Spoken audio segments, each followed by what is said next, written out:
alegria e satisfação que cumprimentamos os nossos amigos e irmãos do portal Escola Dominical com a gloriosa paz de nosso Senhor e Salvador Jesus Cristo. Estamos dando início a mais uma pré-aula, esta ferramenta que o portal Escola Dominical disponibiliza no início da semana, para que os irmãos possam melhor preparar a sua aula da Escola Bíblica Dominical, seja como professor, seja como aluno. Assistam a esta pré-aula, leiam a revista das lições bíblicas, leiam o nosso texto de apoio que nós publicamos no site do portal Escola Dominical, portalebd.org.br. Ali os irmãos terão o nosso texto de apoio e os slides, e aí terão conhecimento do caminho percorrido nesta nossa exposição. A nossa proposta aqui não é repetir a revista. Os irmãos já leram a revista, os irmãos já leram o livro de apoio, já viram o vídeo do comentarista. A nossa proposta aqui é trazer subsídios complementares aos amados irmãos. E aí alguns têm dificuldade em acompanhar o nosso raciocínio. Leiam o texto de apoio e os slides, porque nós seguimos o itinerário do texto que preparamos. O portal Escola Dominical disponibiliza, além do nosso texto de apoio, 5 ou 6 outros textos da faixa etária dos adultos. Também disponibilizamos textos de apoio, videoaulas e slides de todas as faixas etárias do currículo da Casa Publicadora das Assembleias de Deus e de outros currículos de Escola Bíblica Dominical. Ao longo da semana, publicamos breves comentários em áudio das leituras diárias sugeridas tanto na faixa etária dos adultos como na faixa etária dos adolescentes. E no sábado à noite, às 19 horas, horário de Brasília, nós convidamos os irmãos para assistir à transmissão ao vivo do estudo preparatório dos professores e amigos da Escola Bíblica Dominical da Igreja Evangélica Assembleia de Deus, Ministério do Belém, na sede aqui em São Paulo, onde os irmãos poderão interativamente elucidar as últimas dúvidas. O irmão também é nosso convidado a comparecer a esta reunião, que é aberta a todos os que amam o estudo da Palavra de Deus e que se realiza no templo sede do Ministério do Belém, na rua Doutor Fon 140, no bairro do Belenzinho, aqui em São Paulo, no 4º andar, no auditório Pastor José Wellington Bezerra da Costa. Mas isto é apenas a preparação da Escola Bíblica Dominical. Ela apenas se realiza quando o povo do Senhor vai à casa do Senhor, no dia do Senhor, para estudar a palavra do Senhor. Neste 4º e último trimestre de 2025, nós estamos estudando o tema Corpo, Alma e Espírito, a restauração integral do ser humano para chegar à estatura completa de Cristo. Nós estamos estudando a doutrina bíblica do homem, a antropologia teológica. O nosso comentarista é o pastor Silas Queiroz, que é pastor das Assembleias de Deus em Ji-Paraná, no estado de Rondônia. E nós já estamos estudando o 2º bloco do trimestre. O tema é Corpo, Alma e Espírito. Então agora nós já estamos estudando a alma. Nós tivemos a lição de número 5, que foi uma lição introdutória sobre a alma, a lição de número 6, onde o comentarista tratou da consciência, entendendo-a como parte da alma, embora entendamos que seja parte do espírito. E hoje nós estaremos estudando a lição de número 7, os pensamentos, a arena de batalha da vida cristã. A alma, ela possui 3 faculdades. São 3 as faculdades da alma. Nós temos o entendimento, nós temos a sensibilidade e a vontade. É interessante quando Jesus menciona o primeiro e grande mandamento da lei. Vemos lá em Mateus, capítulo 22. Jesus é interpelado por um doutor da lei. Mateus 22 e 35. E um deles, doutor da lei, interrogou-o para o experimentar, dizendo: Mestre, qual é o grande mandamento da lei? E Jesus disse-lhe: Amarás o Senhor teu Deus de todo o teu coração, e de toda a tua alma, e de todo o teu pensamento. Este é o primeiro e grande mandamento. O primeiro mandamento é amar a Deus. Mas este amor a Deus, ele deve ser um amor integral. Quer dizer, todo o homem deve amar a Deus. Porque o homem, ele é corpo, alma e espírito. Então não há como dividirmos o homem. Né? Deus nunca divide o homem. Ele separa o homem na morte física como consequência do pecado. O corpo é separado da alma e do espírito. Mas isto é algo provisório. Porque no dia do arrebatamento da igreja, os salvos, os arrebatados, que já tiverem morrido, ressuscitarão. O corpo se unirá novamente à alma e ao espírito, que hoje estão no paraíso, e o homem completo se apresentará se apresentará diante de Jesus nos ares. E lá no final dos tempos, no juízo final, no julgamento do trono branco, antes de serem julgados, os mortos ressuscitarão também, pois prestarão contas diante de Deus como seres humanos, corpo, alma e espírito. Então, o homem integralmente ele deve amar a Deus. Integralmente ele deve adorar a Deus e integralmente ele se apresentará para prestar contas diante de Deus. É por isso que o primeiro mandamento diz: amarás o Senhor teu Deus de todo o teu coração. Aí fala o coração, fala do espírito, de toda a tua alma. Fala da alma, da nossa individualidade. E o texto diz: e de todo o teu pensamento. É interessante isso. Jesus, ao falar sobre, ao dar esta resposta, ele faz menção de Deuteronômio, capítulo 6, versículo 4 e 5. O famoso Shema Israel. Esse é o primeiro e grande mandamento. Ouve, Israel, o Senhor nosso Deus é o único Senhor. Amarás, pois, o Senhor teu Deus de todo o teu coração, de toda a tua alma e de todo o teu poder. E aqui Jesus fala todo o teu pensamento. Lá em Marcos, capítulo 12, versículo 20. Marcos, capítulo 12, versículo 28.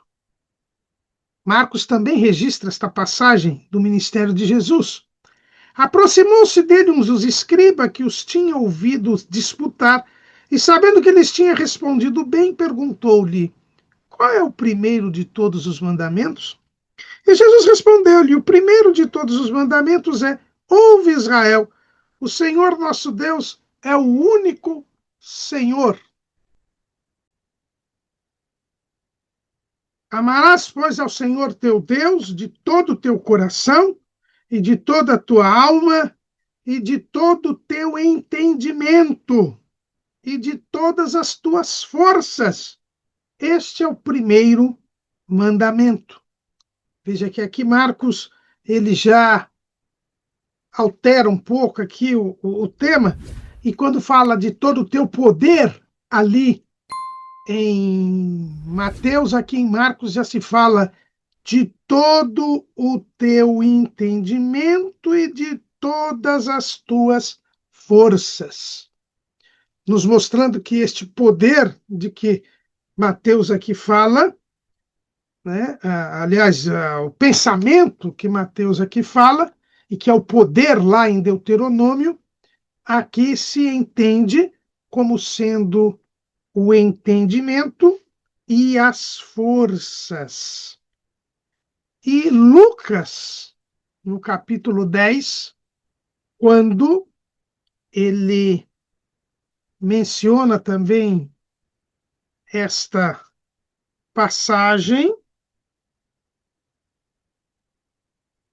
ele também nos informa o seguinte: e eis que se 10 e 25 de Lucas, e eis que se levantou um certo doutor da lei, tentando-o e dizendo: Mestre, que farei para herdar a vida eterna?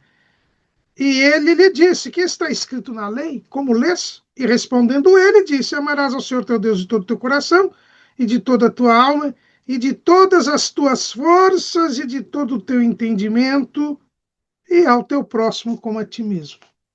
Então, aqui nós vemos que a palavra poder, que se encontrava ali em Deuteronômio, era entendido como as forças, o entendimento.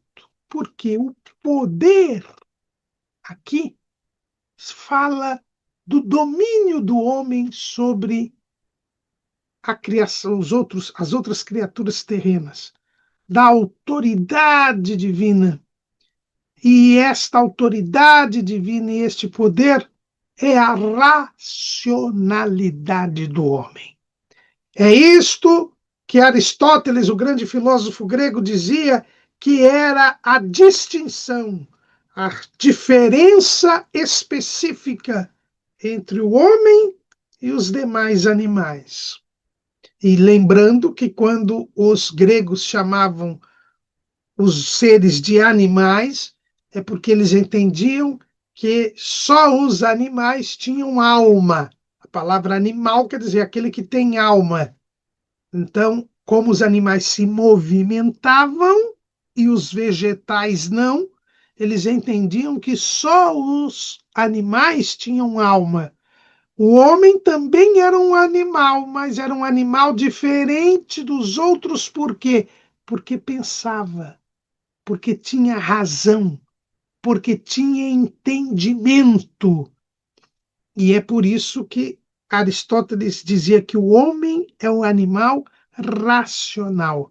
É a razão, é a capacidade de entender, é a capacidade de pensar que faz o homem distinto dos outros seres vivos terrenos.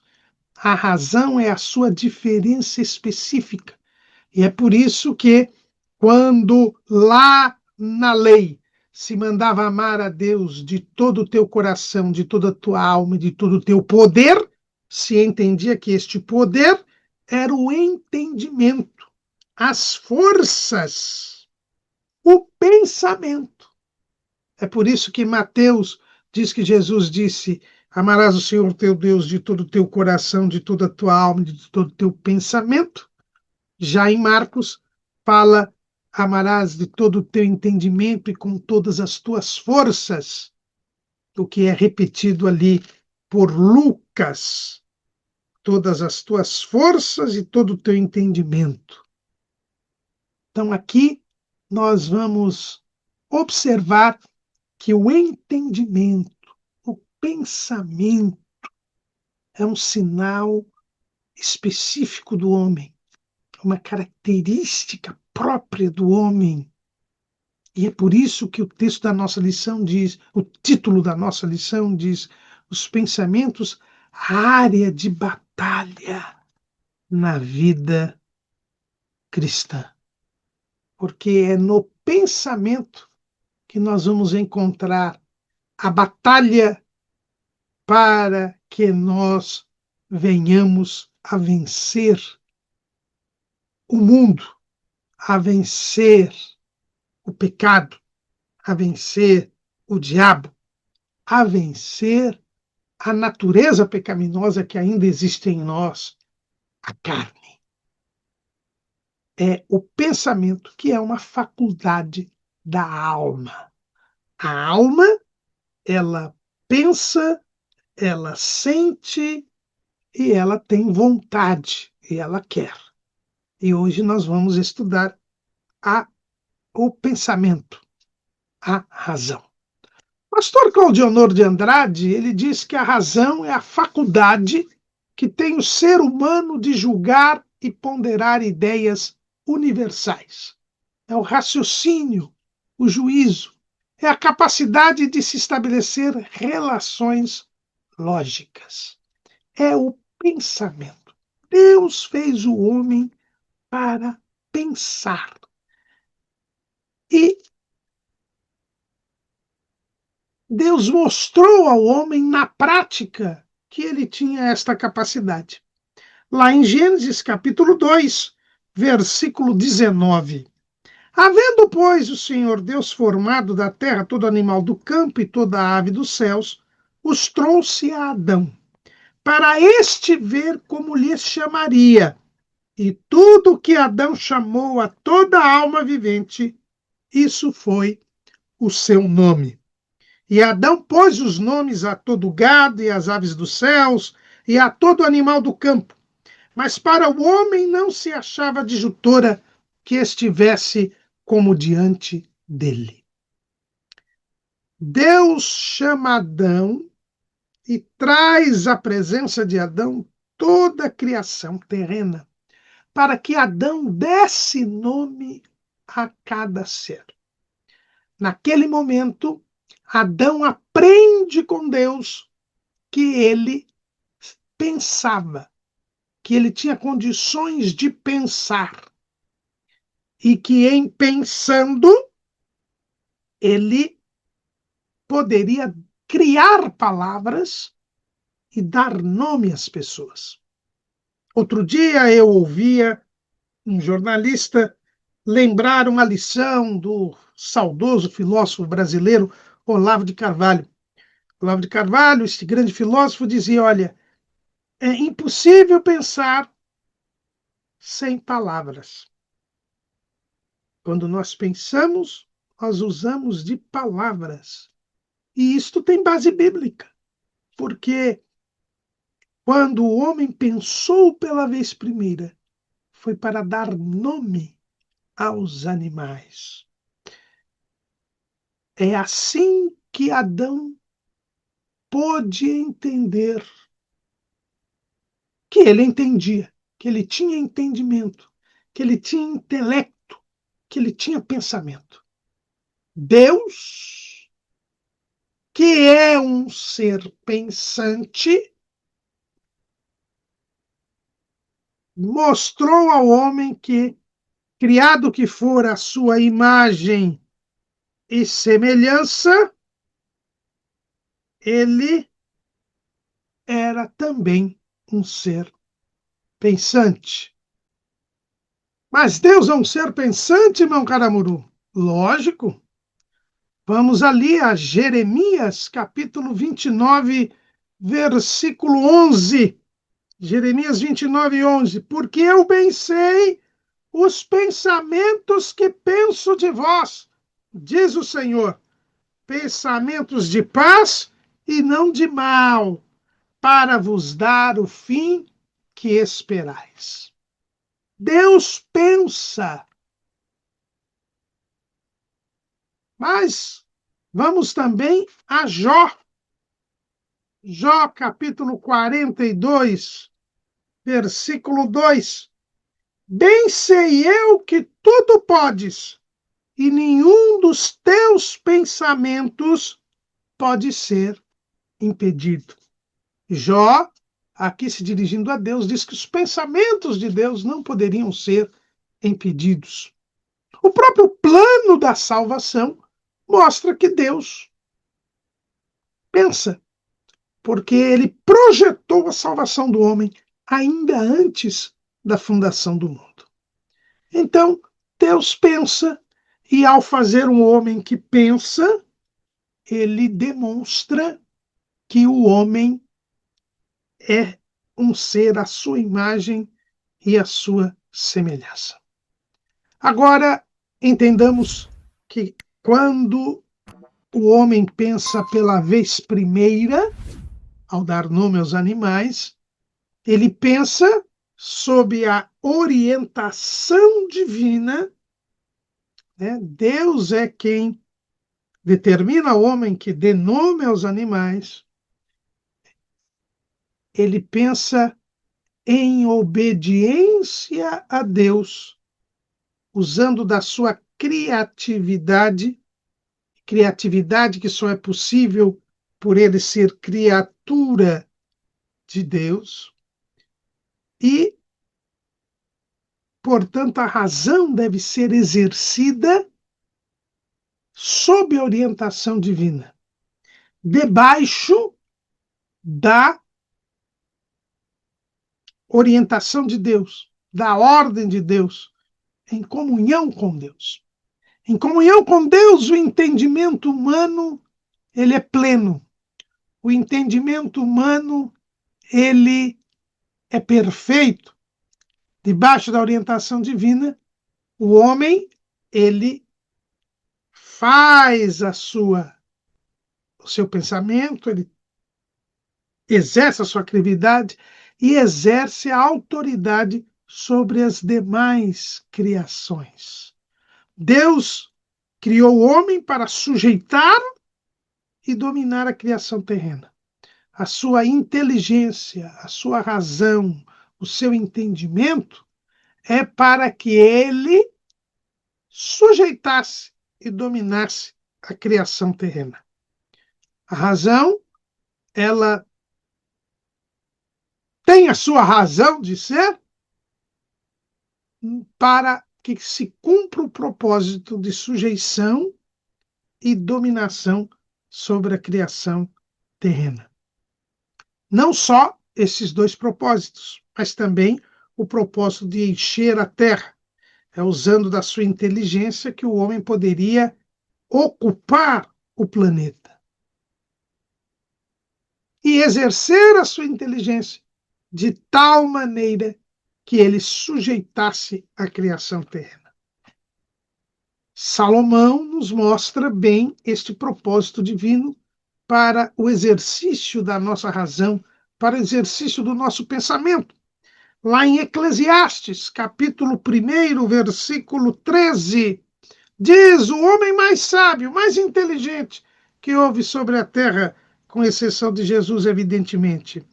E apliquei o meu coração, 1:13 de Eclesiastes, e apliquei o meu coração a esquadrinhar e a informar-me com sabedoria de tudo quanto sucede debaixo do céu. Essa enfadonha ocupação deu Deus aos filhos dos homens para nela os exercitar. Atentei para todas as obras que se fazem debaixo do sol, e eis que tudo era vaidade e aflição de espírito. Deus fez o homem para pensar. A nossa cabeça é para pensar. É verdade que existem muitas pessoas que usam a cabeça apenas para fazer peso sobre o pescoço. Mas não é esse o propósito de Deus. O propósito de Deus é que o homem pense. Deus despertou no homem esta enfadonha ocupação. Toda a ciência que existe é algo querido por Deus.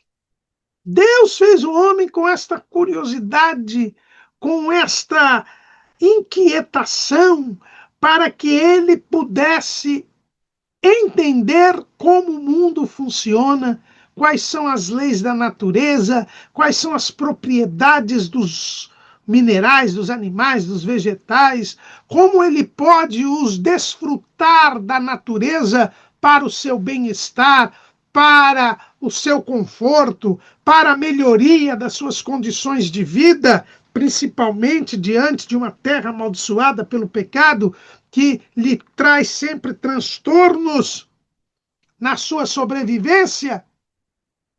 O homem, ele foi criado por Deus inteligente, com capacidade de descobrir, pesquisar e descobrir os segredos da natureza e poder viver melhor diante das descobertas que fez. Isto é da parte de Deus. Foi Deus que criou o homem assim, para pensar, para descobrir, para pesquisar, para fazer ciência, para conhecer. E aqui, em nosso esboço, nós mostramos como existem várias espécies de conhecimento: conhecimento artístico, conhecimento científico, conhecimento filosófico, o conhecimento teológico. Sim, Deus deu ao homem a capacidade de entender a revelação que Deus deu ao homem. É verdade que, no ponto de vista teológico, não pode o homem desvendar os segredos de Deus, porque Deus é superior ao homem. Mas o homem tem condições de entender a revelação que Deus deu a ele. E aí nós temos a teologia, que é este conhecimento daquilo que foi revelado por Deus a respeito das coisas de Deus. É o que o próprio Moisés, aquele que Deus falava boca a boca, diz lá em Deuteronômio 29, 29, as coisas encobertas são para o Senhor nosso Deus, porém as reveladas são para nós e para nossos filhos, para sempre, para cumprirmos todas as palavras desta lei. Então Deus revela-se ao homem, revela as Escrituras, e o homem tem a capacidade de entendê-las para poder cumpri-las e viver eternamente com o Senhor. Também nós temos a filosofia, que é uma tentativa de explicação do mundo como um todo por parte da mente humana. Nós temos a ciência, que é a descoberta das leis da natureza, das leis do relacionamento entre os homens, uma descoberta de como funciona cada parte, cada aspecto da vida por meio do raciocínio humano, que é o conhecimento científico, e nós temos as artes, que é a forma pela qual o homem expressa a sua sensibilidade através da sua criatividade, através da sua inteligência, através da música, da escultura, da pintura. Então, a razão é algo criado por Deus, é uma atividade da alma humana. E é através da razão que o homem expressa a sua criatividade, através da razão que o homem pode sujeitar a criação terrena e dominá-la. Então é algo bom.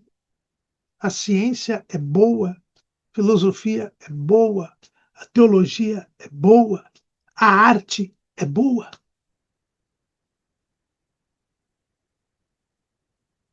Na civilização ocidental, talvez esta seja a maior distinção entre o Ocidente e o Oriente.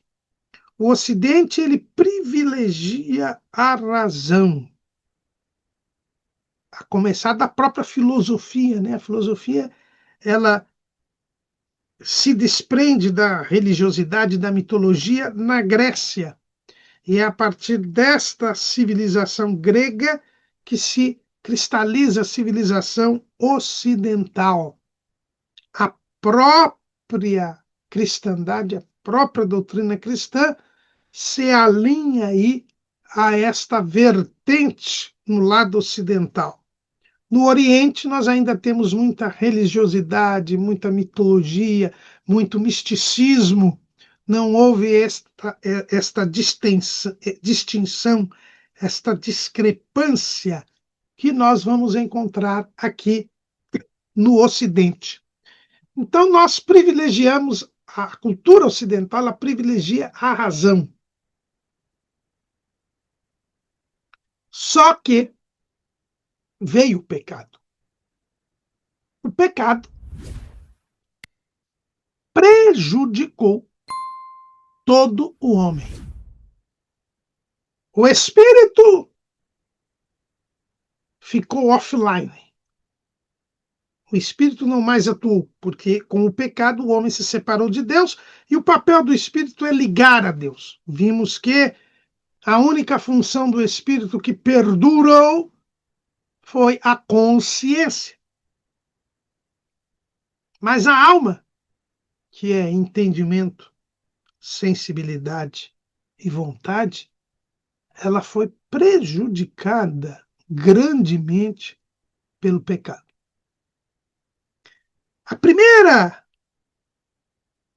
O primeiro grande prejuízo à alma está precisamente no entendimento.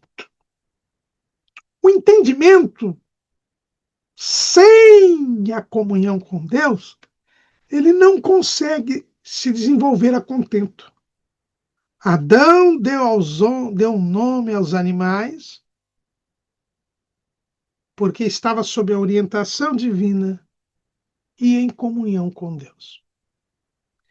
A criação terrena, ela é perfeitamente dominada e sujeita ao homem, não só porque ele exerce a razão, mas porque ele está em comunhão com Deus, que é o Senhor de todas as coisas.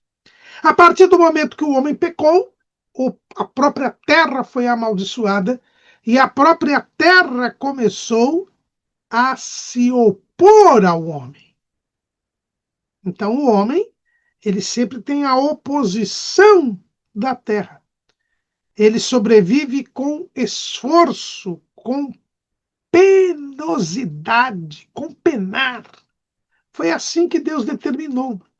Gênesis capítulo 3, versículo 18. 17.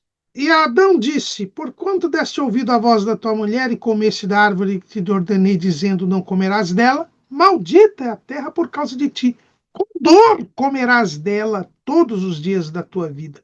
Espinhos e cardos também te produzirá, e comerás a erva do campo. Então, há hoje uma luta, uma batalha entre o homem e a natureza e a terra. Ele precisa se esforçar, com dor ele come da terra. Há uma competição entre a terra e o homem. Daí todos os problemas que nós temos de catástrofes naturais, de cataclismas, os próprios problemas ambientais. Tudo isso decorre da terra estar amaldiçoada. O homem continua tendo entendimento, continua tendo capacidade de descobrir as leis da natureza e de fazer com que a natureza lhe proporcione conforto, melhor condição de vida, mas isso já não é harmônico. Isso já é fruto de uma luta. Isso já é fruto de um embate. Mas não é só esse problema. O problema é que o próprio entendimento do homem foi prejudicado. O próprio entendimento do homem foi prejudicado com o pecado. E um dos primeiros pontos que houve esse prejuízo é o fato da mente humana, do pensamento humano, ter se obscurecido. O homem perde a noção da eternidade. O homem perde a noção do além, do mundo do além, como diriam os judeus. Este é o grande problema. A mente do homem, ela deixa de vislumbrar com clareza o que existe além desta terra, o espiritual, o celestial.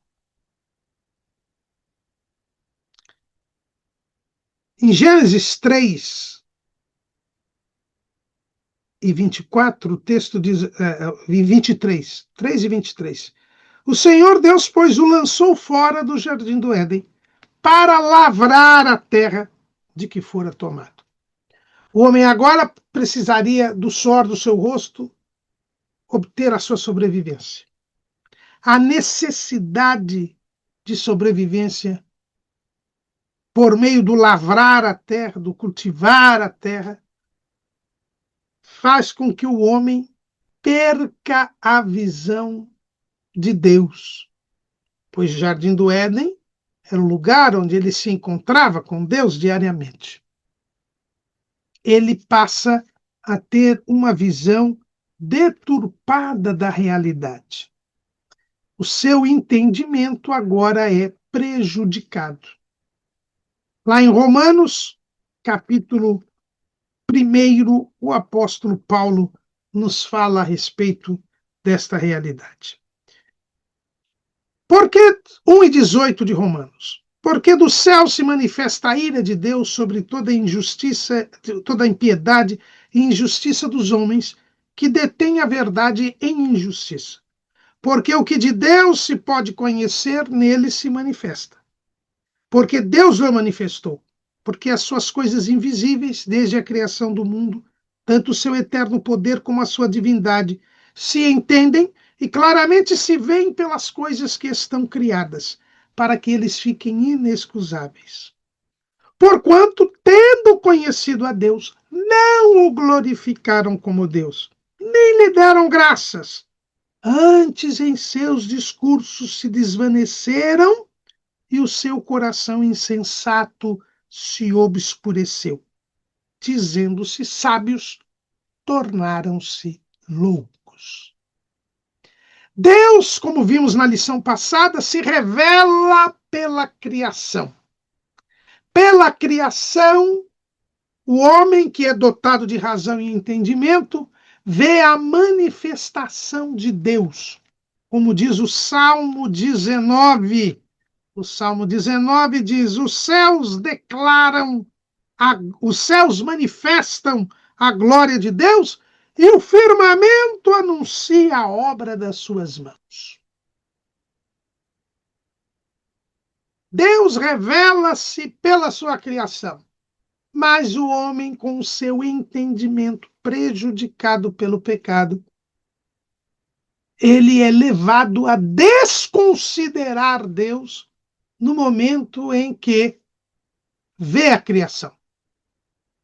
Ao ver a criação, ao ver a revelação de Deus pela criação, o homem usa o seu entendimento para tentar explicar o mundo sem Deus. Não glorifica a Deus. Tendo obtido conhecimento de Deus, tendo podido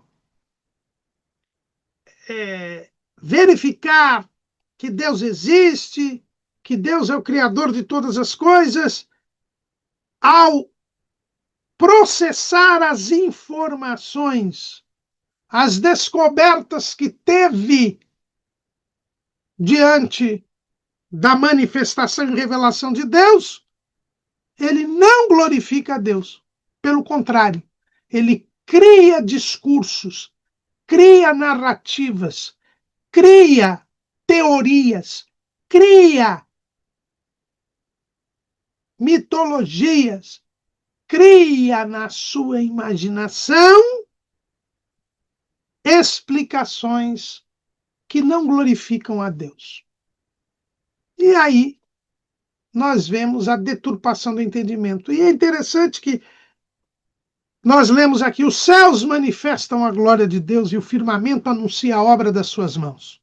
O estudo dos astros, o estudo do céu é a ciência chamada astronomia. E o que fizeram os primeiros astrônomos na antiguidade? Criaram a astrologia. ao verem a ordem cósmica, divinizaram os astros. E aí criou-se essa astrologia.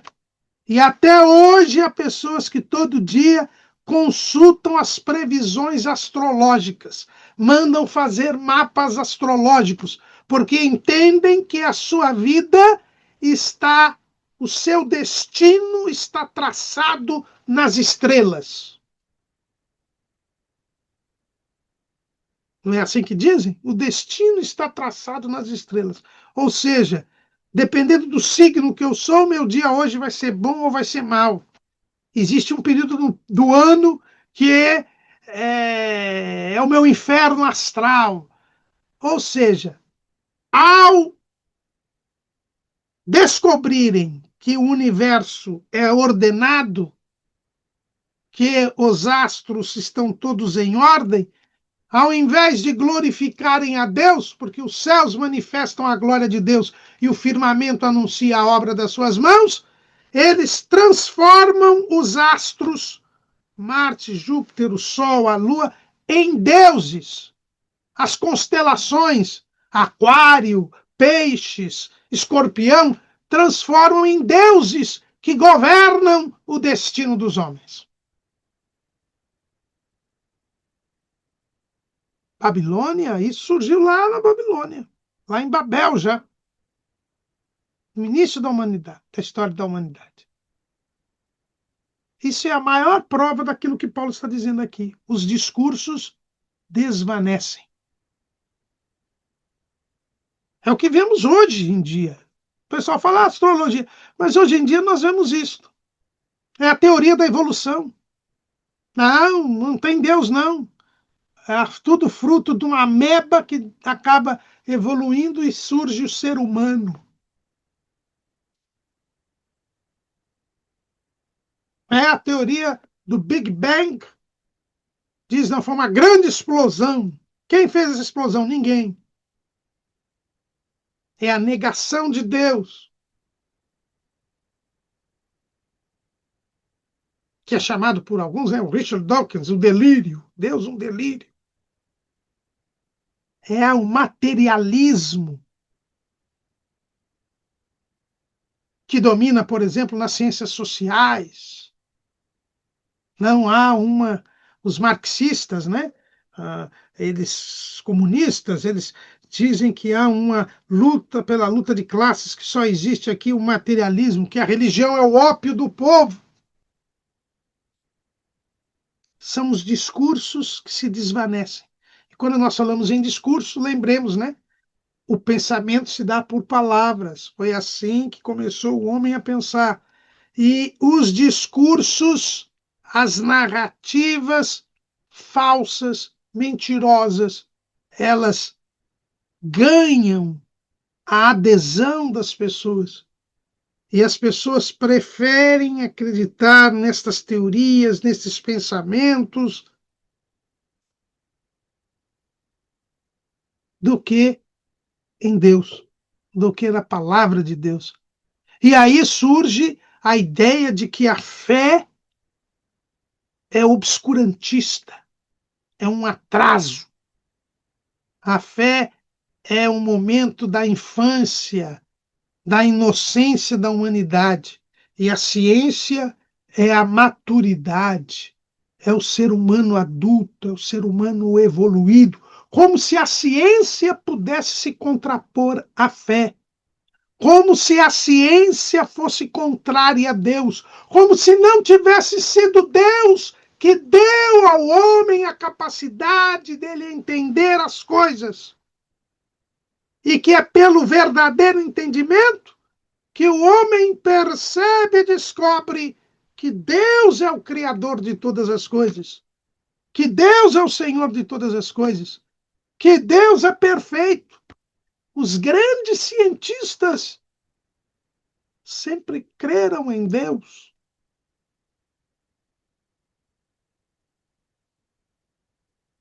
Tomemos cuidado com isso.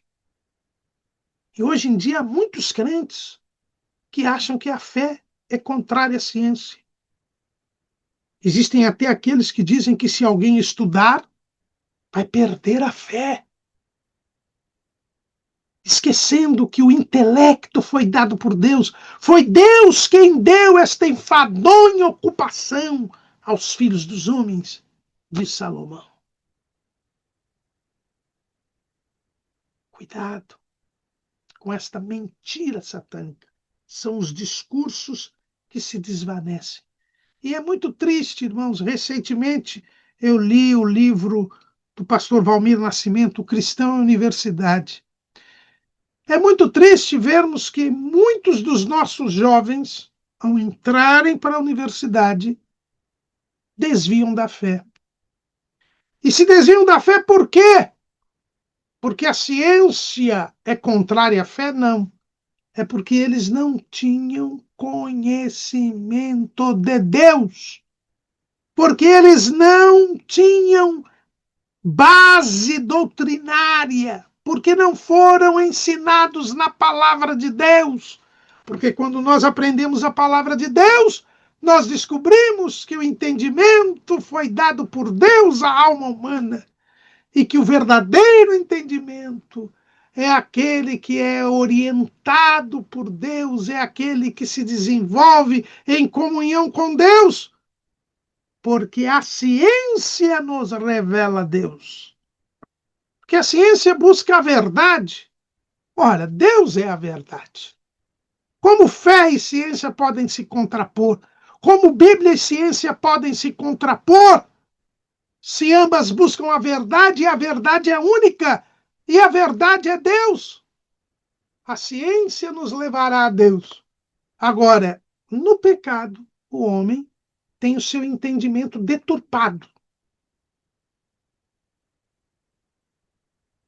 Os discursos se desvanecem. Há um obscurecimento, há uma cegueira espiritual. E é esta cegueira espiritual que faz com que o entendimento não enxergue a Deus, se recuse a glorificar a Deus. É o que está escrito lá em 2 Coríntios, capítulo 4, versículo 4, nos quais o Deus deste século cegou os entendimentos dos incrédulos, para que não lhes resplandeça a luz do evangelho da glória de Cristo, que é a imagem de Deus. O diabo, ele cega o entendimento dos incrédulos. Os incrédulos não veem Deus, se recusam a glorificar a Deus, são enganados pelo diabo. E eles não conseguem enxergar um palmo além das coisas desta vida, um palmo além da matéria. E eles são incapazes de ver que a organização do mundo revela que existe um Criador, que existe um Senhor de todas as coisas. Seus discursos se desvanecem. E aí acontece. Mudaram a glória do Deus incorruptível em semelhança da imagem de homem incorruptível e de aves e de quadrúpedes e de répteis. Lá na antiguidade, transformaram os astros em deuses. Depois, a imaginação deles criou deuses. Essas são as mitologias, as religiões. E depois, divinizaram o próprio homem, dentro daquela mentira satânica, de que sereis iguais a Deus, sabendo o bem e o mal. Então, o próprio homem foi colocado no centro e divinizado. E hoje se ensina que a razão é a verdade. E a verdade é negar que Deus existe. Na verdade, estão colocando o homem no lugar de Deus. São os materialistas. São aqueles que se recusam sempre a aceitar a Deus. Essa é a chamada falsamente, a falsa ciência. Paulo fala dela em 1 Timóteo, capítulo 6, versículo 20. Ó Timóteo, guarda o depósito que te foi confiado, tendo horror aos clamores vãos e profanos e às oposições da falsamente chamada ciência, a qual, professando alguns, se desviaram da fé. A falsa ciência é aquele conhecimento que não quer ser ligado a Deus. Mas em vez de aceitar as verdades bíblicas, ele se fundamenta em mentiras criadas por pessoas cujo único propósito é desmentir a Bíblia. Percebam, todas estas pessoas que se levantam para dizer que Deus não existe, para dizer que a ciência se contrapõe ao atraso, ao misticismo, à fantasia do que está na Bíblia, essas pessoas, elas, mais do que quererem a verdade, elas só querem falar mal da Bíblia.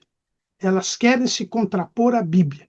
Elas criam as suas teorias, procuram trazer as suas supostas provas para desmentir a Bíblia, para descobrir a verdade, muito menos para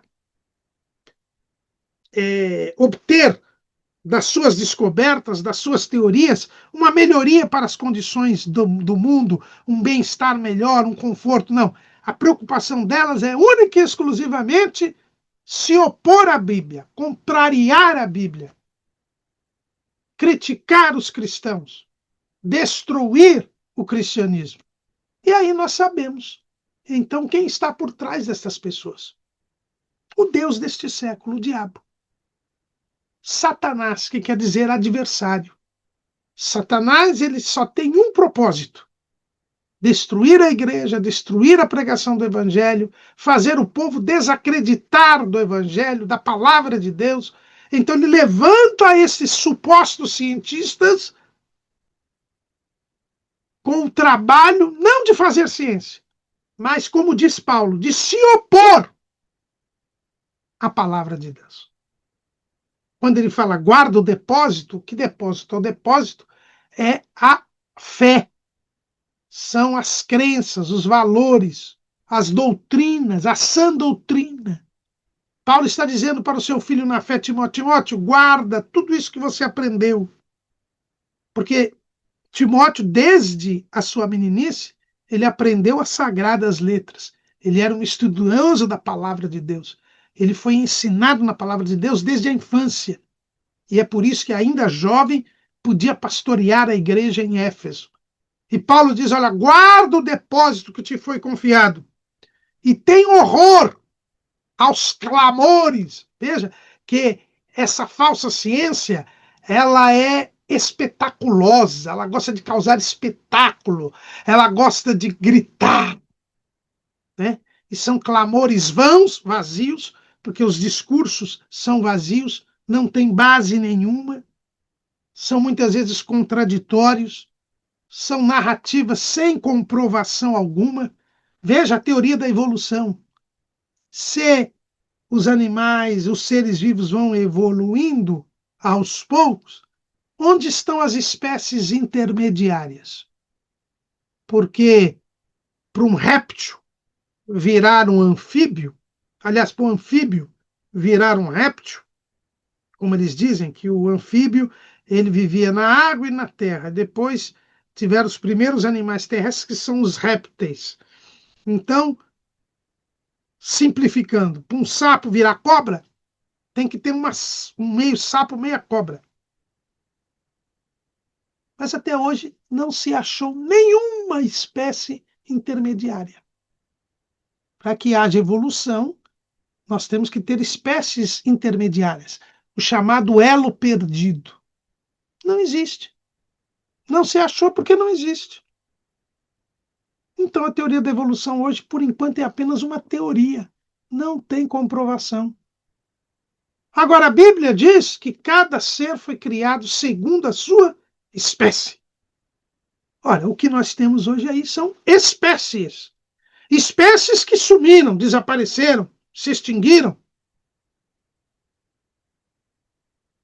Espécies que existem hoje. Mas cada um segundo a sua espécie. É o que a Bíblia diz. Então, o que a Bíblia diz está provado. Que Deus criou cada espécie. Não existe evolução. Mas as pessoas preferem ensinar a teoria da evolução, não aceitam que se ensine a outra teoria, que tem comprovação, que é a criacionista. É a falsamente, são clamores vãos e profanos. Por quê? Porque são pecaminosos, porque têm origem satânica. Mas são oposições. O objetivo é fazer as pessoas descrerem em Deus, descrerem na Bíblia. Porque o objetivo do diabo é que as pessoas sejam incrédulas, porque os incrédulos serão condenados. Quem crer e for batizado será salvo, e quem não crer será condenado. É o uso da intelectualidade, do intelectual, do cientista, do estudioso, para fazer as pessoas perderem a salvação, rejeitarem a salvação. É o entendimento sendo usado pelo diabo, porque no pecado o entendimento é prejudicado. E o diabo, irmãos, ele sabe e conhece mexer com o pensamento das pessoas. Ele conhece a lógica humana. Por isso tentou Eva. E fez com que ela quisesse ser igual a Deus, sabendo o bem e o mal. E pecou e com ela seu marido. Jesus falou desta capacidade que o diabo tem de nos enganar na lógica humana. O domínio que ele tem, ele é um grande psicólogo. Né? Mateus capítulo 16, versículo 23. Ele, porém, voltando-se, disse a Pedro: para trás de mim, Satanás, que me serves de escândalo, porque não compreendes as coisas que são de Deus, mas só as que são dos homens. O diabo, irmãos, ele é um anjo e o ser humano é pouco menor do que o anjo. O diabo sabe exatamente como pensamos. E ele usa a lógica humana. Lembra aqui que eu disse, pastor Claudionor de Andrade, de saudosa memória, ele disse que a razão é a capacidade de fazer operações lógicas. O diabo sabe como nós pensamos e tenta nos enganar dentro da lógica humana. E a lógica humana, sem a assistência divina, o pensamento humano, sem estar em conexão com Deus, ele é falho e nós somos facilmente enganados. É por isso que nós não podemos entrar na conversa do diabo. E o diabo é um grande estelionatário. Ele sabe nos iludir pelas palavras. Foi dito aqui, Paulo diz, os seus discursos se desvaneceram. No jogo de palavras, na linguagem, se não tivermos a assistência divina, seremos enganados pelo diabo. Porque ele compreende as coisas que são dos homens. Foi Jesus quem disse. E nós vemos aqui com Pedro. Pedro teve a revelação de Deus, a revelação do Pai, de que Jesus era o Cristo, o Filho do Deus vivo. E aí Jesus começou a dizer que convinha que ele fosse a Jerusalém, que padecesse muito dos anciãos, dos principais dos sacerdotes, dos escribas, que fosse morto e ressuscitasse ao terceiro dia. Jesus, então, estava mostrando aos discípulos, tinha revelado à igreja e agora ele estava revelando a sua paixão e morte, a necessidade de ele morrer para nos salvar, para edificar a igreja. Mas Pedro foi levado pela sua mente, pelo diabo. Enquanto Jesus falava, o diabo começou a trabalhar na mente de Pedro, que dizia: não, veja, o Messias é o filho de Davi, ele vai assumir o trono de Davi, ele vai fazer com que as nações venham até Jerusalém para adorar a Deus. Israel será a nação mais poderosa do mundo. O Messias é para isso. Se ele é o Messias, ele tem que reinar. Ele não pode estar com essa história de morrer. Não, não tem nada disso. Você tem que falar para ele que ele tem que formar um exército para vencer Roma. Só assim ele será o filho de Davi. Porque Davi era guerreiro, era o conquistador. E Pedro disse: isso faz sentido. É verdade. As profecias dizem que o Messias é o filho de Davi. É ele quem vai reinar. É preciso pegar em armas, destruir o poder de Roma. É isso que Deus quer. Até porque alguns estudiosos entendem até que Pedro tenha sido um zelote, que era exatamente esse grupo que queria tomar o poder pelas armas, derrubar os romanos, porque só assim viria o Messias. E Pedro foi levado por essa sugestão satânica, chamou Jesus no cantinho e disse: Senhor, tem compaixão de ti, de modo nenhum te acontecerá isso. E Jesus foi curto e grosso: para trás de mim, Satanás, que me serves de escândalo. O entendimento de Pedro tinha sido já deturpado pelo diabo. E isso aconteceu com Pedro, que havia recebido diretamente uma revelação do Pai. Pode acontecer comigo e com você. É verdade que Pedro ainda não estava convertido? Era um carnal? A natureza pecaminosa ainda o dominava. E hoje nós temos essa natureza pecaminosa crucificada com Cristo. Mas ela pode se desprender a qualquer momento. Por isso Paulo diz: não deis lugar ao diabo. A nossa mente, como diz o título da nossa lição, é uma arena de batalha. É o ringue onde lutam a carne e o espírito.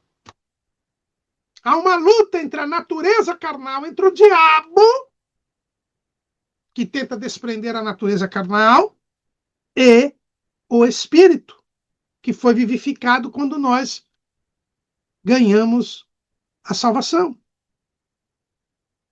Esta luta que Paulo fala lá na Epístola aos Gálatas, Gálatas, capítulo 5, versículo 16. Digo, porém, andai em espírito e não cumprireis a concupiscência da carne, porque a carne cobiça contra o espírito e o espírito contra a carne, e este opõe-se um ao outro, para que não façais o que quereis.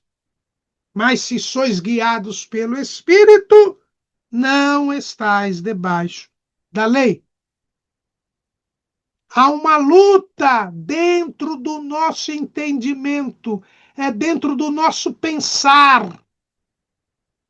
Porque é através do pensamento que nós compreendemos as coisas. Agora, nós devemos, uma vez salvos na pessoa de Jesus Cristo, ter o entendimento vinculado a Deus. Ser como Adão lá no começo. Quando Deus chamou Adão e trouxe os animais, para que ele desse nome. O pensamento do servo de Deus tem que se dar mediante a companhia do Espírito Santo. Nós devemos pensar sob a orientação de Deus para fazer a vontade de Deus. Nosso pensamento tem que ser guiado por Deus.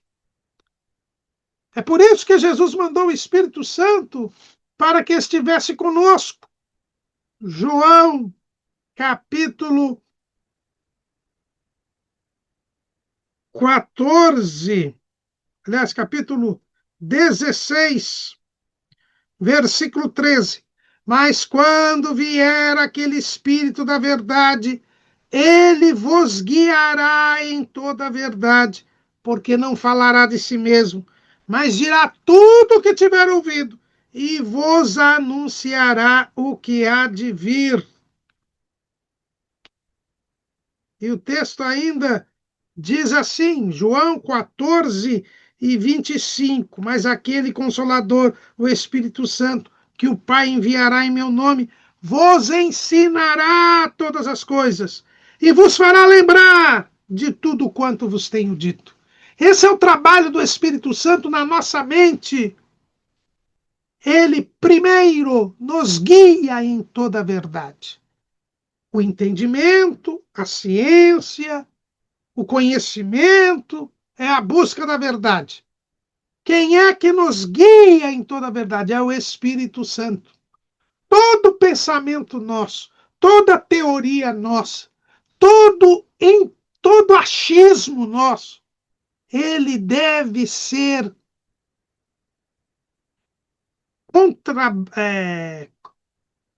deve ser analisado à luz das Escrituras. Tudo que nós lermos, tudo que nós estudarmos, tudo que nós ouvirmos, nós devemos conferir com as Escrituras. Nós costumamos falar muito dos judeus de Bereia, que estavam sempre conferindo as pregações de Paulo. E nós fazemos isso. Quando ouvimos uma pregação, um estudo bíblico, nós conferimos com a Bíblia. Ok, ótimo. Mas não é só com a Bíblia. Não é só assuntos espirituais, não é só assuntos, não. Toda vez que você estiver confrontado com um estudo científico, com um estudo filosófico, com uma obra literária, com uma música, enfim, tudo que for feito, tudo que nós formos consumir, ver, observar, nós devemos julgar à luz da palavra de Deus. Um cardeal católico, me foge o nome dele agora, é o cardeal Joseph Cardin, um cardeal belga, no século XX, ele criou um método que é utilizado até hoje na doutrina social católica, que é o método ver, julgar e agir. É assim que deve funcionar a nossa mente. Tudo que nós vermos, tudo aquilo que estudarmos, tudo aquilo que observarmos, nós devemos julgar à luz da palavra de Deus, para só então agir, para só então fazer. O pensamento, ele tem que estar em sintonia com o Espírito Santo. É o Espírito Santo que nos guia em toda a verdade, que nos ensina todas as coisas. Nós somos discípulos de Jesus. Então nós temos que aprender com Jesus. É Jesus, por meio do Espírito Santo, que vai nos ensinar, porque o Espírito Santo nos fará lembrar tudo que Jesus ensinou, nos fará lembrar a doutrina. E à luz da doutrina nós vamos julgar os pensamentos, os estudos e ter um entendimento verdadeiro, ter a ciência verdadeira e contrapor a falsa ciência com argumentos racionais, sim, científicos, sim, mas que tem respaldo bíblico. Não se deixando levar pelos clamores vãos e profanos da falsamente chamada ciência. Paulo, escrevendo aos Filipenses, diz que o nosso pensamento tem que ser cuidado.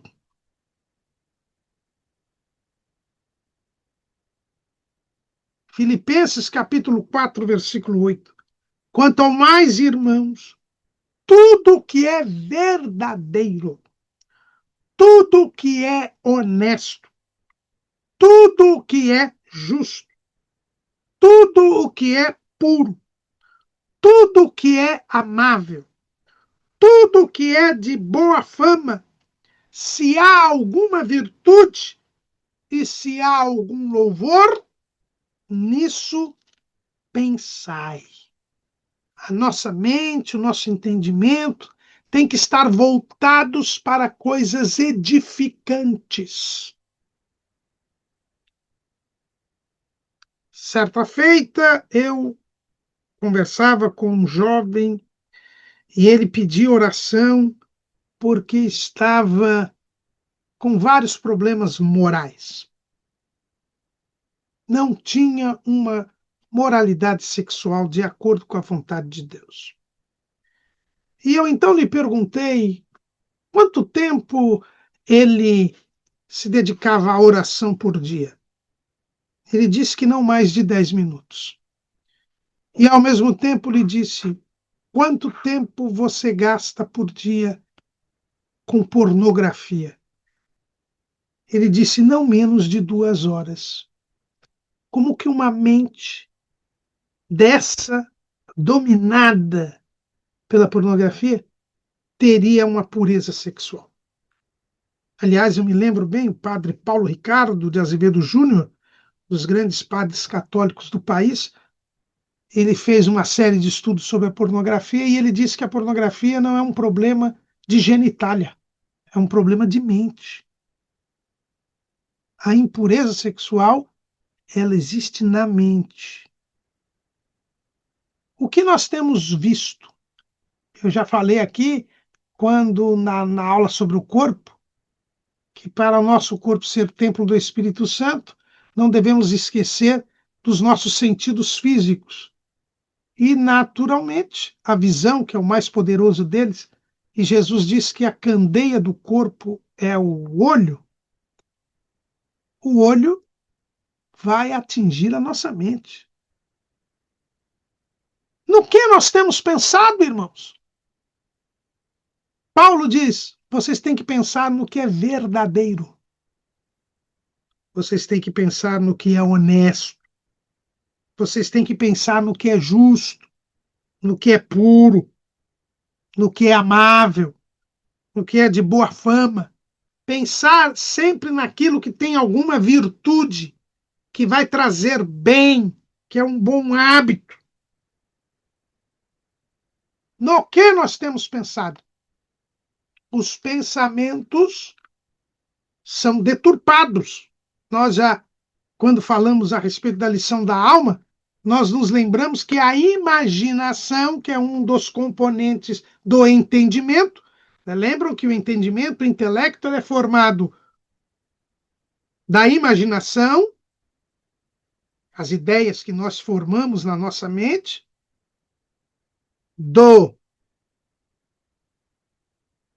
da razão, proporção, que é o cálculo que nós fazemos, e da memória.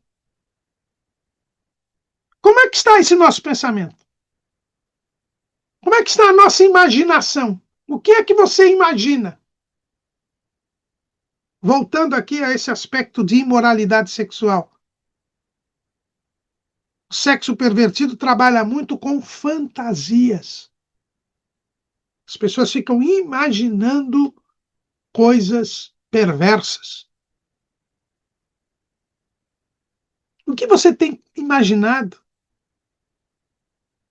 Você tem imaginado o céu? Pensado de como será o céu?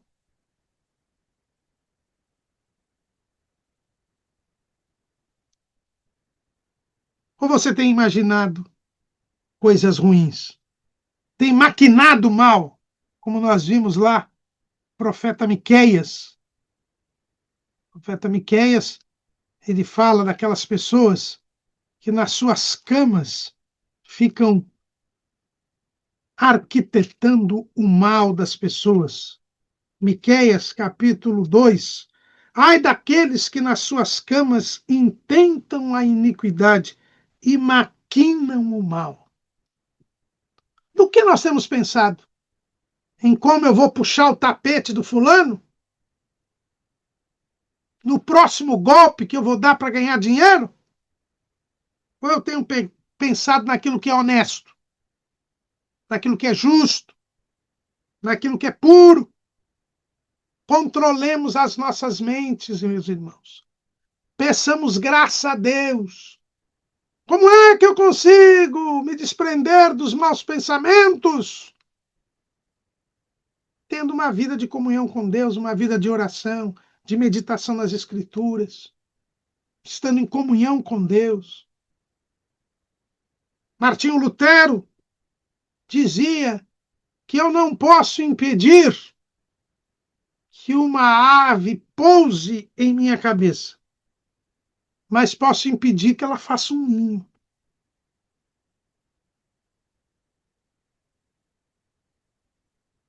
Os maus pensamentos vêm, e ainda mais hoje em dia que vivemos um mundo de audiovisual, as figuras, as fotos, os vídeos, as imagens, muitas vezes que nos vêm contra a nossa vontade, sem que nós a procuremos, elas não podem ser impedidas. Mas eu posso impedir que elas se aninhem na minha mente, que elas façam morada no meu pensamento. Você está navegando na internet e vem aquela propaganda de algo imoral. Ela vem e você pode simplesmente desprezá-la. Mas se você clica e vai ao site, aí você se envolve. É o que Lutero dizia. No que você tem pensado? Nós fomos salvos. Nós somos libertos. Nós temos que ter a mente de Cristo. É o que Paulo fala lá em 1 aos Coríntios, capítulo 3, capítulo 2, versículo 12. Mas nós não recebemos o Espírito do mundo, mas o Espírito que provém de Deus, para que pudéssemos conhecer o que nos é dado gratuitamente por Deus, aos quais também falamos, não com palavras de sabedoria humana, mas com as que o Espírito Santo ensina, comparando as coisas espirituais com as espirituais. Ora, o homem natural não compreende as coisas do Espírito de Deus, porque lhe parecem loucura, e não pode entendê-las, porque elas se discernem espiritualmente. Mas o que é espiritual discerne bem tudo, e ele de ninguém é discernido. Porque quem conheceu a mente do Senhor para que possa instruí-lo? Mas nós temos a mente de Cristo. Nós temos mesmo a mente de Cristo? Nós realmente temos a mente de Cristo? Paulo deixa bem claro que esta mente de Cristo vem do Espírito Santo que nós recebemos. Como eu disse, é o Espírito Santo que nos guia em toda a verdade. É o Espírito Santo que nos ensina todas as coisas e que nos faz lembrar o que Jesus ensinou. O Espírito Santo nos faz comparar as coisas espirituais com as espirituais. Ele nos dá um entendimento do lado espiritual do que está acontecendo. Muitas vezes nós não compreendemos a prova que nós estamos passando, mas quando vamos buscar a presença de Deus, o Espírito Santo nos revela o propósito de Deus para aquele problema, para aquela dificuldade. E nós então vamos caminhando. Isso nos dá paciência, nos faz suportar a adversidade. Deus nos traz uma promessa de vitória. E embora ela não se vislumbre aos olhos humanos, as circunstâncias não mostrem nenhuma luz ao fim do túnel, há uma luz no fim do túnel, eu e você, pela promessa de Deus, pela palavra de Deus, sabemos que isso será solucionado e prosseguimos a nossa jornada. Isso é ter a mente de Cristo, é deixar o Espírito Santo nos ensinar. Ele nos ensina comparando as coisas espirituais com as coisas espirituais. O homem natural, o homem sem Deus, não tem isto. O seu entendimento está cego, ele é um cego espiritual. Ele não consegue ver o reino de Deus. Porque para ver o reino de Deus, Jesus explicou para Nicodemos, é necessário nascer de novo. Nós não podemos nos deixar levar por esses discursos desvanecedores, por esse obscurantismo. O obscurantista não é o religioso, como dizem os materialistas, os ateus, os falsos cientistas. O obscurantista é aquele que não consegue enxergar a verdade. Ele não consegue enxergar a verdade, porque a verdade é Jesus, e ele se recusa a receber Jesus. O profeta Isaías, lá no capítulo 40, no versículo 13, ele diz assim: quem guiou o Espírito do Senhor e que conselheiro o ensinou? Com quem tomou conselho para que lhe desse entendimento e lhe mostrasse as veredas do juízo e lhe ensinasse sabedoria e lhe fizesse notório o caminho da ciência? Eis que as nações são consideradas por ele como a gota de um balde e como o pó miúdo das balanças. Eis que lança por aí as ilhas como uma coisa pequeníssima. Nem todo o Líbano basta para o fogo, nem os seus animais bastam para holocaustos. Todas as nações são como nada perante ele. Ele considera-as menos do que nada e como uma coisa vã. Vã. Então fiquemos com o conhecimento de Deus. Todas as nações são menos do que nada.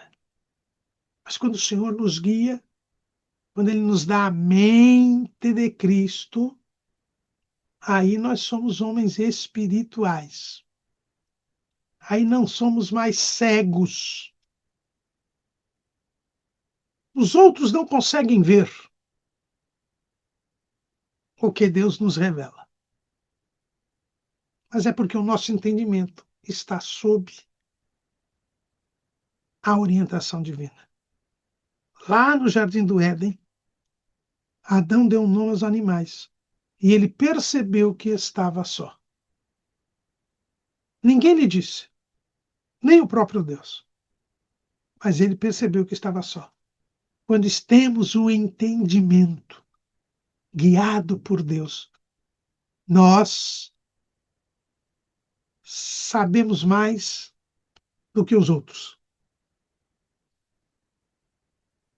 E por sabermos mais do que os outros, não somos guiados pela lógica do homem, mas pela lógica divina.